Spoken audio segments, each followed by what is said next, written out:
guys, this is Vicky. Welcome back to the Bleach Podcast. Today is very interesting because I have someone very, very close to my heart. I cannot. I know, I can't help myself. But I'll let you take part. Look, guys, here's the truth. Him and I go way, way, way, way back. You know those people that you've seen grow and glow, and then you guys are just like growing and glowing together. I'm so proud of your accomplishment, by the way. Because you've just been doing so great. Hey, thank you for having me, first of all. I'm proud of you too, honestly. Aww. You know, some people talk the talk, but some people walk the walk. You are that person who aspires for something and initiates action immediately. And I learned that from you. If not for her, by the way, ladies and gentlemen, okay, I wouldn't be a renowned DJ, an international DJ right now. She said to me, "You're talented. Here's your first set of speakers, your controller. Go out there, don't procrastinate." And that just stoneballed into what I am today. So thank you. That is so great. I appreciate that. Well, ladies and gentlemen, this is TJ. TJ is one of my best friends. Like when you say best friend for life, he's one of them for sure. Yeah. He's smart. He's very talented. He's kind. He's amazing. I think any woman would be lucky to call you a husband. So I am so thrilled that we are here. And I'm super excited about the topic we're going to be talking about today. I know you and I chatted a little bit and I was like, we should really talk about this because this is like a real thing. And I think one of the main goal of this platform for me is to really have real, raw, and authentic conversation around like several issues that affect our lives that we don't necessarily pay attention to, but it's as real as it gets, right? Like we experience these things in real life, and a lot of times we don't have the tools, the resources to really pull ourselves back from some of these situations. So let's get right into it. So you know what's so funny? I was talking to someone the other day, and the person was telling me how hard it is for him to move on. Because he was very much in love with someone. They've been together for, I think, 7 years. And next thing you know, she said she just wasn't interested anymore, packed up and left.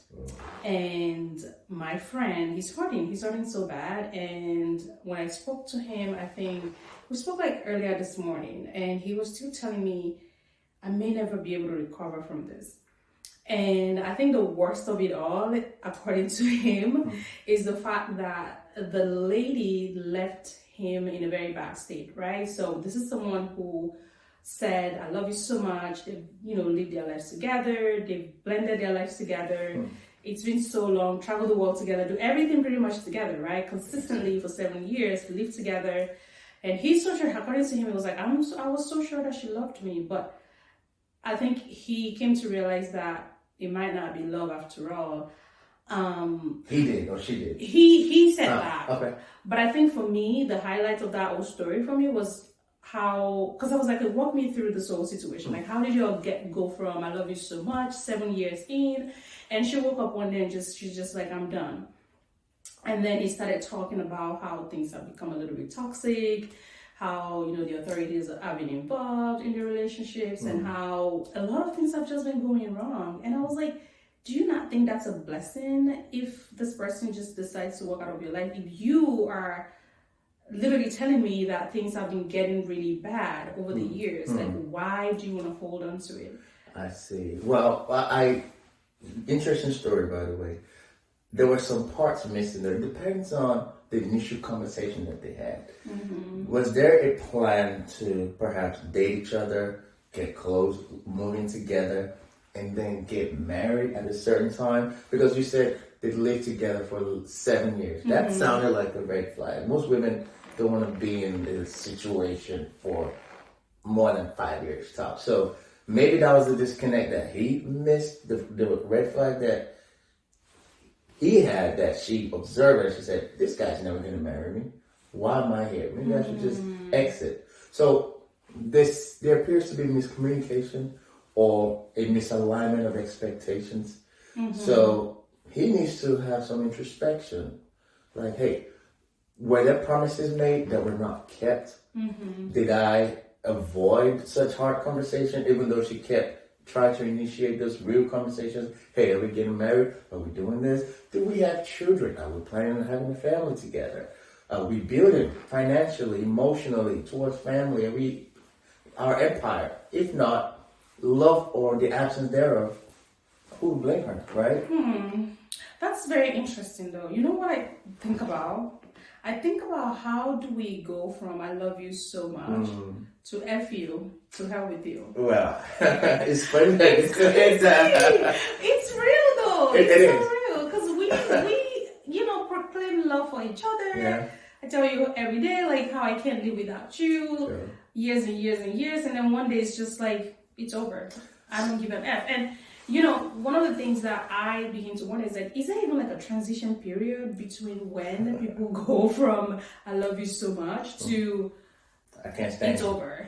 Okay. So, in truth, there's no transition because both sources anatomically, physiologically emanate from the same chamber of the brain, believe it or not.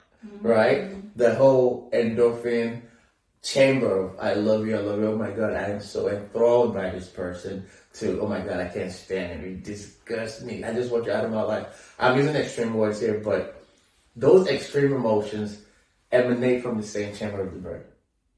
Okay. The opposite, they say, of love or hatred is not, the opposite of love is not hatred, really. It's indifference. Unpack that. Okay. If a woman says that she loves me and I see it and feel it, great. If a woman says constantly, "oh my God, I hate you, I can't stand you," I still feel it because I know that she still loves me, masqueraded in hatred.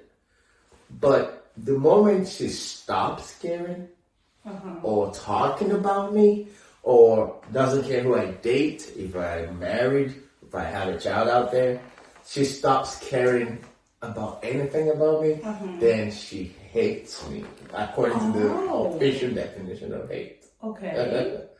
Okay. I know, right? Look at let's bring it to politics for a second. Okay.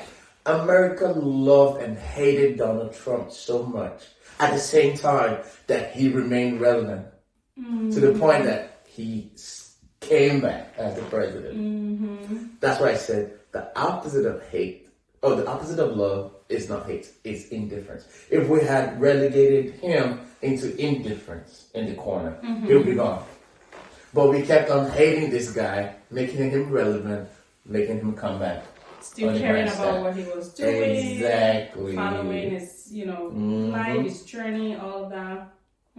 So that's very interesting. I feel like, okay, but do you think that the signs are always there? Like they always say, and I hate to even use like green flags, red flags. I feel like it's been overused. Sure.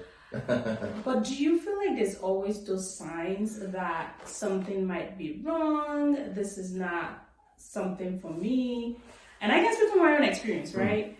But I want to hear from you, because it's from a guy's perspective, right? Because I can only speak from a woman's perspective, and I can tell you categorically that yes, for women do plan their they always have exit plan. True that. It's just the truth, and I think this is for most women. Even though I'm not speaking on behalf of every woman, but it is for most women. So like a woman would know if she wants to leave, and a woman would literally know when she wants to leave as well. And I feel like the reason why that's easy is because those signs are always there. So they've seen those signs, they probably look at the situation, evaluate everything, and feel like, you know what, this is not gonna work. And then they start plotting. They start making plans outside of that situation. Is that the same for men? From a woman's perspective, yes, I validate most of the things that you say. However, I need to add a caveat to that. A real grown, mature, communicative woman would not just push signs your way, will actually communicate with you. A mature woman wouldn't plan an exit route and just dissipate into that route. It's going to be a case of, hey, I'm feeling this way, I'm communicating this way. If an action or inaction has not occurred at a certain time, don't blame me if I walk away. That's a grown woman. But not everyone gets the privilege of receiving that type of advanced level communication. So I just want to put that out there. Hopefully we've encountered women who are grown who communicate as effectively. Do you think I'm a grown woman? You are. Let's be honest. Yes, you are. You've had your personal history, I guess, but what in the world? I know, but no one would ever say that Follow didn't let them know how she felt. Oh, okay. You always were an emotive, communicative person. But to answer your question about from a guy perspective, guys usually have an exit route as well. For real? Yes. I'm hearing that for the first time. It's only a low percentage of men who don't have like a side piece out there that they can just pick up the phone and talk to while driving in traffic or something. What? For real? It's a thing, especially in 2025. Living in Houston, it's so many options out there from both men and women that people don't get second, third chances anymore like we used to back in the days. It's more like, okay, I'm paying attention and then I'm going to waltz. And not waltz into limbo until you find the next person. It's more like I am going to groom and harvest this little soil, and then when I want it to germinate, grow, I'm just going to be hands-on. What I hear you say, oh my gosh. What I hear you say is, so even when they are in a relationship, there's still always going to be someone somewhere? A higher percentage of men than women, yes, do that. Oh, okay. And who blame them, right? Look at the population imbalance, per se. We have more women. Men and right, women. Right, yeah. So when they have this, do you think that's like their exit plan most of the time? It's not a good thing. It's not a mature way to actually be fully emotionally invested in a relationship. However, it's just what happens. Do you think more women should do that as well? Unfortunately, women cannot do that. Why? Because again, the population imbalance is almost like 1 man to 2.5 women. So you're saying it's going to be hard to get someone like me, for example, yes, to have, let's say, 2 or 3 people. If you do, it'll be a facade because those 3 people have 7 options out there. So best of luck with that. It's like a slimy fish. You try to catch it. You're literally trying to make it look like it's a men's world, and I refuse to accept that. Completely refuse to accept that. No. I do believe it's still a woman's world too, in a way. Not to say it's not a men's world, but I feel like women too do have choices these days compared to how it was back in the day. Good statement, but factually practical, no. If you have 3 guys in your DM, right? Just let's say as a woman you have 3 guys who are applying pressure. To you have 3 options, right? That you could choose from whenever. But those 3 guys are in 7, 8 DMs at the same time. So you have 3 options, they have 8. Okay. And law of proportions of math, there's going to be more outcome for them to choose from than you would. Because it's unnatural for a woman to go out there and approach a man or want more options for herself. If that's the case, though, so why do we still have this whole toxicity in relationships? Why isn't it just, easy for a man to just like walk away and be like, I'm done, and it's over? And good circle back. I like the fact that you brought that back to men having options but still remaining stuck in a toxic cycle, or vice versa. It brings us to the chemistry of toxicity. It's what we call Stockholm syndrome. You feel like you know your person, your toxic person, you know their extremities, and you feel safe in that extremity. Versus the angel who you quote don't know their limits. And sometimes that's fun. Most times it's fun because that toxic cycle brings out some chemicals that appear as fun. The extreme adrenaline, the argument, the wild sex that comes after that. The breaking stuff in the house and stuff like that. Yes, if you are able to be introspective while those things are ongoing and zoom out and say, you know what, I'm with my boo, we're just going crazy, but we love each other like hell or whatever, then it's fun. It is. Versus the calm, quiet, emotionally mature, communicative partner who is the expectation, the norm in society, but boring, really. Okay. That's mostly the reason people remain in toxic relationships. And 2, it's just human nature to believe that you can change a person or you can heal a person. You know what, we give excuses. You know what, she was just mad today because XYZ happened out there, so she snatched my phone and broke it, slammed it on the floor. So we give excuses until those things balloon out of proportion. And then it keeps getting worse and worse. Exactly. And then the stress becomes physical. We cannot focus at work. We can't even concentrate anymore. We run the red light because we're thinking about, or just the chemical imbalance. There's only so much the body can regulate, until it cannot anymore. And then that leads to depression, just all vices in society. So it's something that happens. It's tough to detach from, and sometimes it leads to we have to get to extreme circumstances like jail time or being indicted or just losing it all financially, materially, emotionally, or even getting out of drug habits to actually say, you know what, I am done. But to talk ourselves out of it is harder than it actually appears. Okay.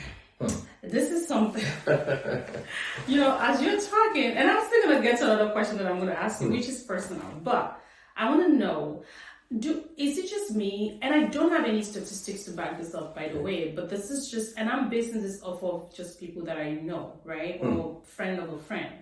I feel like more men stay in toxic relationship longer than they should.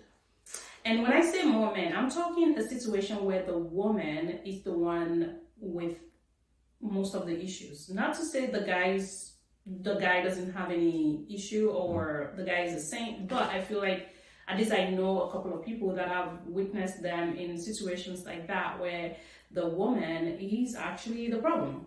And I've seen this man just unable to get out of the situation long, and I'm talking years. Yes. And my friend that I was talking to you earlier is actually one of them.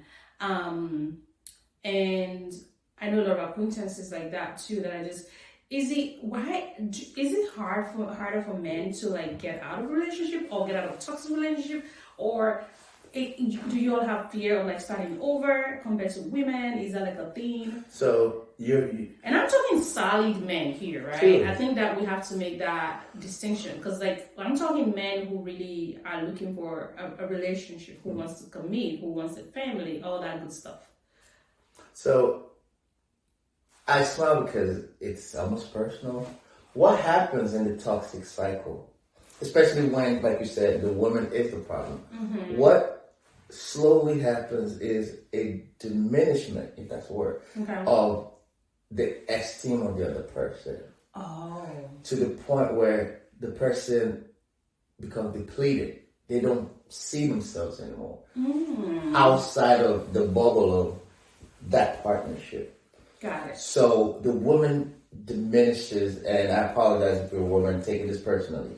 The woman diminishes the man so much that he mentally becomes a nobody and doesn't see himself functioning out there outside of the realm of that toxicity. Wow, so a man, handsome, successful, top-notch man could be out there with options waiting for him.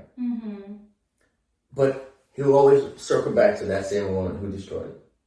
Wow. Because no matter how much those other women out there try to validate who he is, pour into him, he doesn't feel like his cup is receiving anything until he goes back to that toxic person to receive the validation that fills up the only cup that he knows of. Well, damn. Okay, there you have it. Is there hope though? Do they ever heal? It takes guys longer to heal from such cycles than it does women. It does. And the first step would be to physically disengage from that person. When I say physically, I mean move to a different state.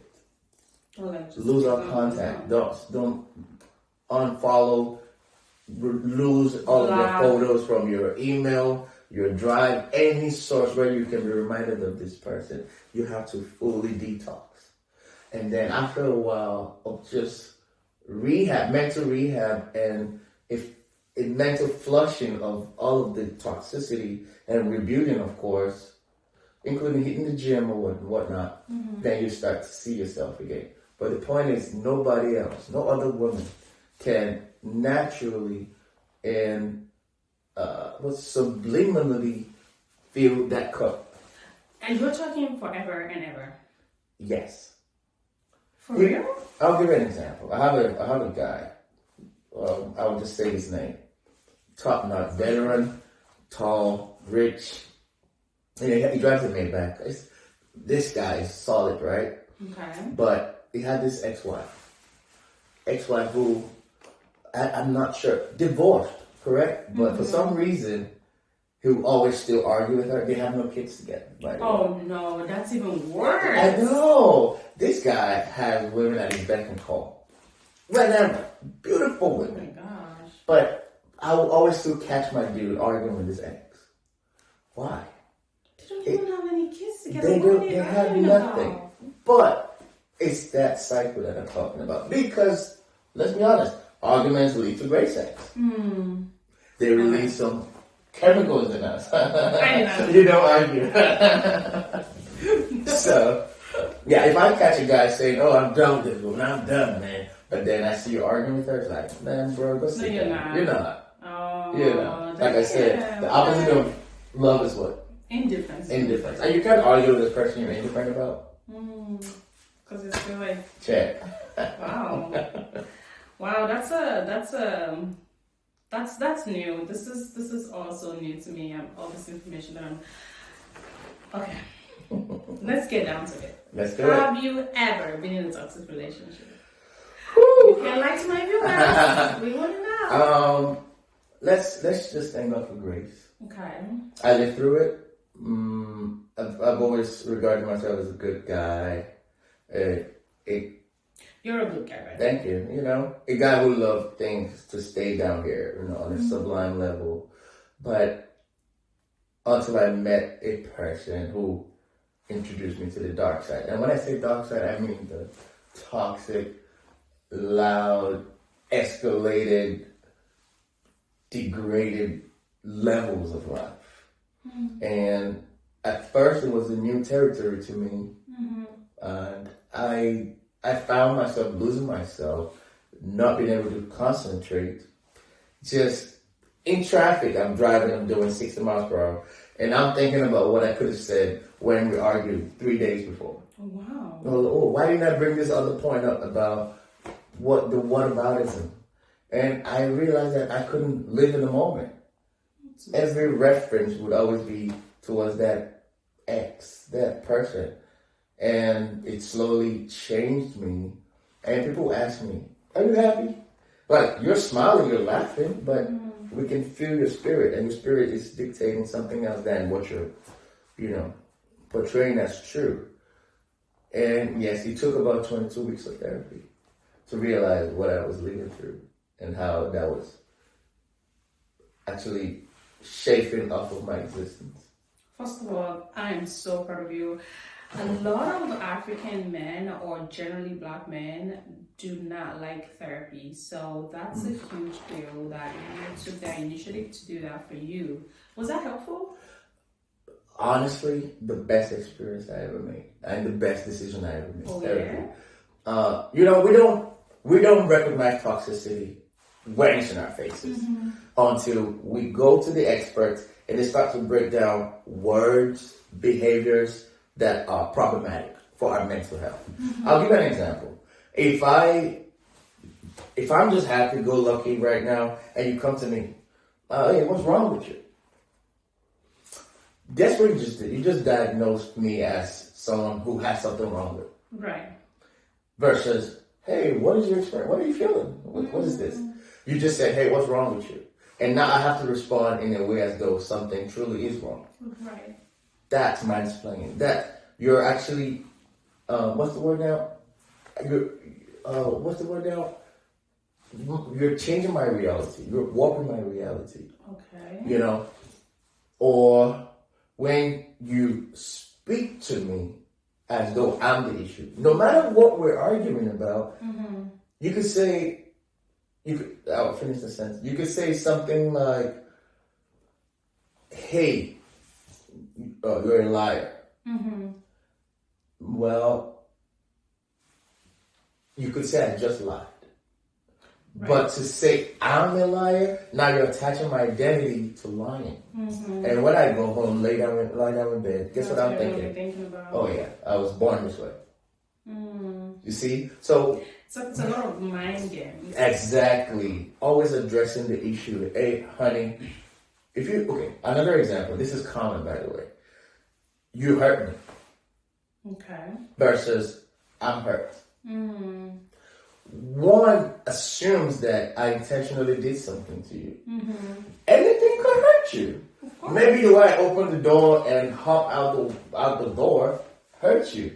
But I didn't think that I was hurting you. So the way we communicate matters, and toxicity is slow, trickles until it builds.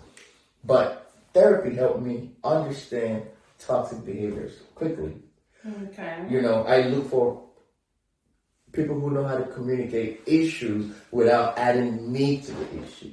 Okay. You know, just like the example that I gave to you. You hurt me versus I was hurt by that action. Got it. See, one is you're telling me what happened to you without including me in the mix.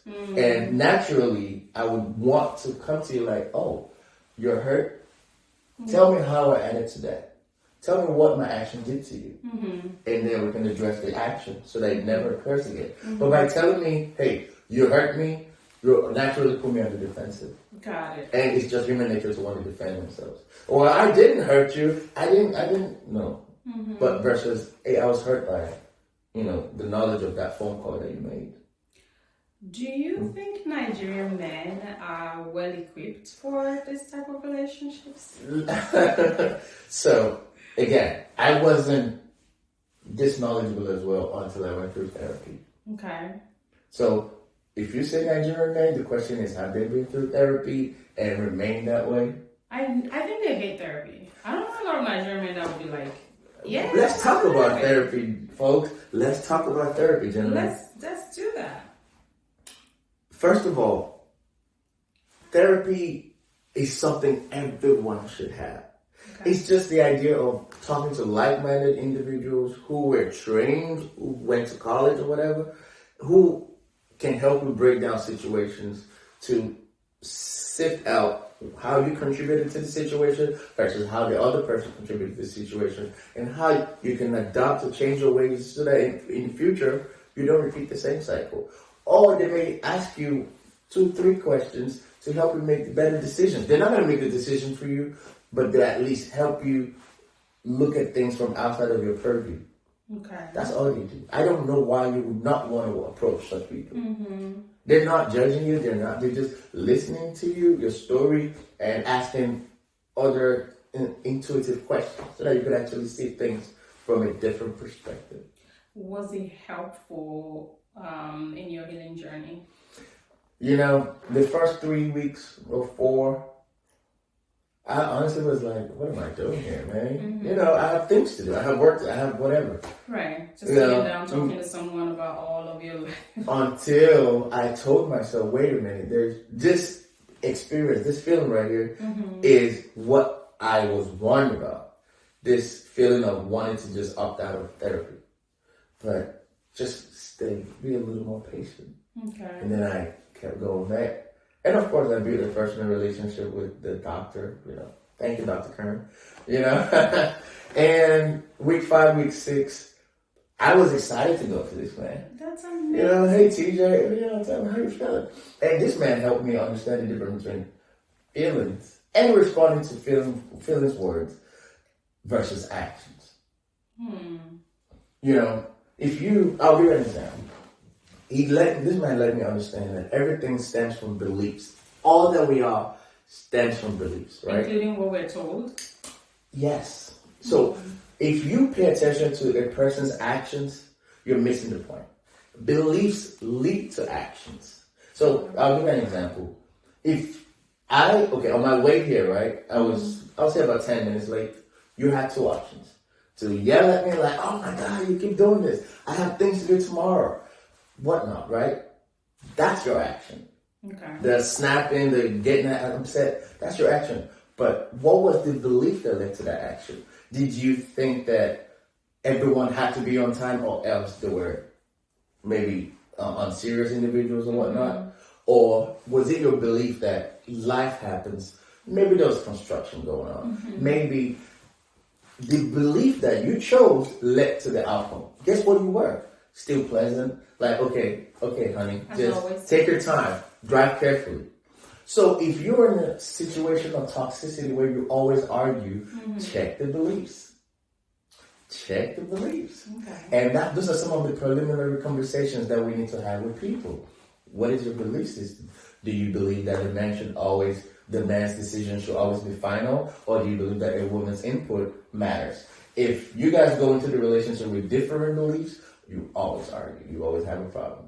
And then it ends badly most of the time. Absolutely. Yeah, because if you don't believe that your man should take the lead, and then you're dealing with a guy who wants to take the lead, then it's a recipe for disaster, exactly. Right? That is amazing.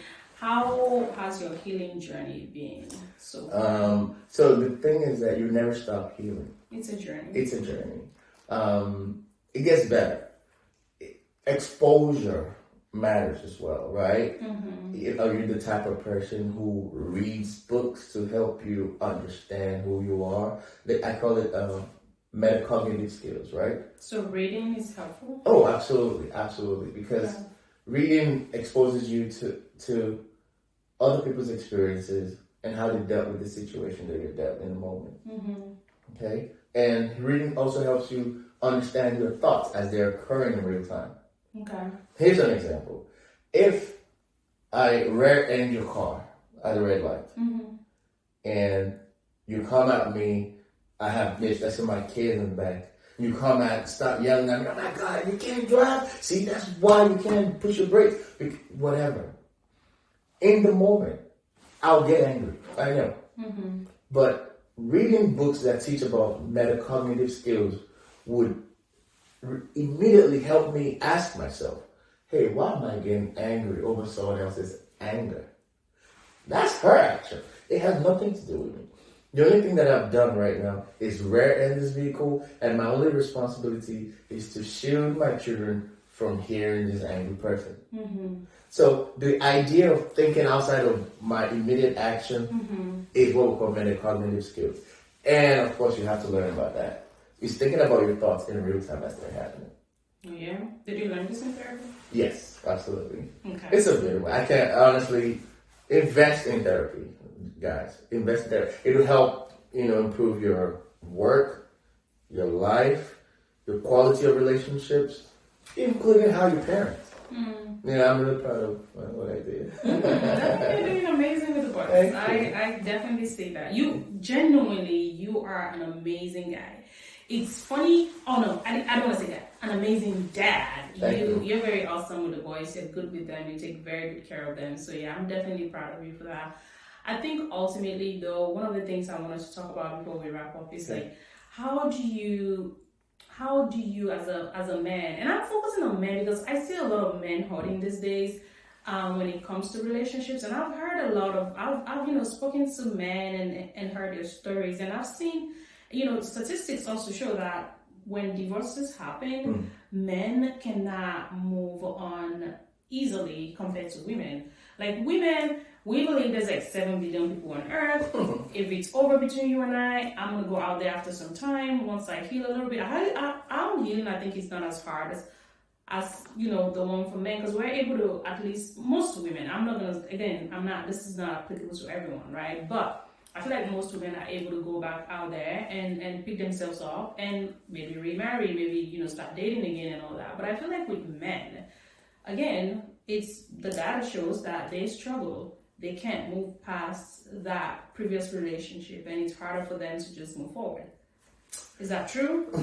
First of all. Yeah, speaking to the divorcee. Did I move on? I did. But I'm speaking, I'll attempt to speak in general about men.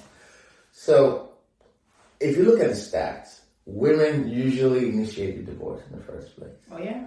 And whoever initiates the divorce already has an exit route planned. So, divorces most times from a shocker. You think that's because there's like something already going on before she starts thinking about, I'm going to put the plug? As true as that might be, they still come off as shockers to men. Like, how dare she leave me? How dare she? I was your everything. You know the whole masculinity, ego, egotisticism. But yes, men, for a man to marry you, he must feel comfortable in your zone or being there with you. It's a hard decision for a man to marry a woman. It's harder than it is for a woman to say yes to a man. Why is it a hard decision though? Like, why is that such a big deal? Because a man knows that amidst the options out there, he is choosing to relegate himself to this one woman. Okay. So you must have everything that he needs, right? And then to go from having that warm, safe haven to not having it, it's tough. It's detrimental. So, yes, it's hard because, one, he may or may not want to invest in another person to build that same haven with. Does that have anything to do with the way things are in 2025 where we see more men not wanting to commit to a relationship? That's true. Yes, that is true. There's a social movement towards individualism in society right now. So, there's this, guys, what do you gain by getting married movement. So, yes, some men, I guess, attract that notion of, hey, you're safer being alone. She's going to take her stuff. She's going to... I know it's nonsense. I really do. Because there are great women out there. Shout out to great women who go to church, who just want a family and don't believe in divorce. But guys are builders. We're architects. And once we decide, you know what, this is that home that I want forever, and then we lose it, the reset button is almost harder for a man.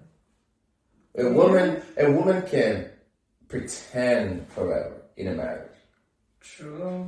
You know what? I'm just gonna be here. But for a man, it's hard. A woman can stay in a loveless marriage and make it work for the kids, but a guy is hard. Oh, wow. So that's why we try to hold on to what we know is going to work and is right or feels right, and hopefully not want to rebuke with another person. Do you think do men really heal though, if that's the case? No. And this is how you know that if, let's say you were my ex-wife, right? Mm-hmm. And it's been 10 years since I last saw you. Mm-hmm. And I saw you all over again. Am I going to be indifferent about you? Or is there going to be this triggering energy about how you hurt me 10 years ago? Or how dare you have this new man next to you? Mm-hmm. That could be territorial. So the presence of those feelings indicates that he's not fully healed yet. But that's life. We sometimes say that's life. It's okay. True. So just keep it pushing. But how do you, what's your one tip or a couple of tips for men to, first of all, get away from toxic relationship, and also, it's a two-part question, right? And also prioritize their healing and choose, this might take longer. So I'll give you time to answer this, but choose wisely. And when I say wisely, I'm not talking I'm using that word loosely here. I'm talking choosing someone who actually cares for you, love you, is not unhealthily obsessed with you, that would really be willing to build a life with you, versus the person that you think you'll be able to control because she's from a humble background, or the person that you think you'll be able to have a say or would not question you or whatever, which in most of the time, that's not what always end up happening, right? So how would you navigate it? And that's, I know I asked this, it's like a 3-part, right? So first of all, how do you get off toxic relationship? Second of all, what do you do what are some helpful tips besides like therapy, right? Right. So that, I'm not sure who said this. It said date with a blindfold on. What does that mean? It means if you could just eliminate the physical attraction to a person and you pay attention for the red flags. I know you don't like that word. Did an ugly person? No. It's a saying, but it's a way to psychologically approach a new relationship. Right. Just, yes, you might find this person dazzling. Man, bros, I know. Sometimes you just want to hit that. You ignore the flags and stuff. But approach any new person with the blindfold on. Pay attention to their belief system. Look at how they react to inconvenient situations or angry impulses. Please, gentlemen, flee at the first sign that someone's going to be bad for you. It could be how they treat people under the bridge who are homeless. It could be how they interact with their family. It could be even screaming at the other driver who's driving too slowly. Because that same energy is going to circle back on you down the line. You think your partner recording you is a toxic trait? You? No. How did I get here? No, you haven't recorded me. Like, exactly. Like if we're partners, let's say we're dating and we're arguing, and then I pull up my phone and I'm recording, and you did not know. This is like you had no idea. Is that a toxic trait? The question is why? What are they trying to do with the recording though? Of course, send it to people.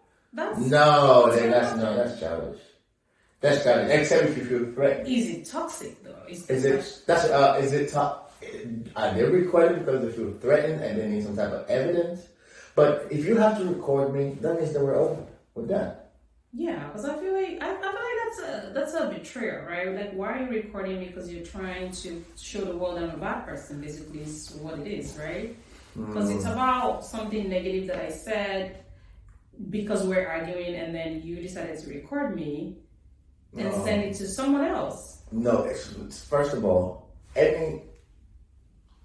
any argument or just disagreement should remain in the relationship. You guys talk through it and be done with it. If you have to include or involve external impulses into your relationship, then you might as well just not have that relationship. Got it. So is it a toxic behavior? I don't condone it.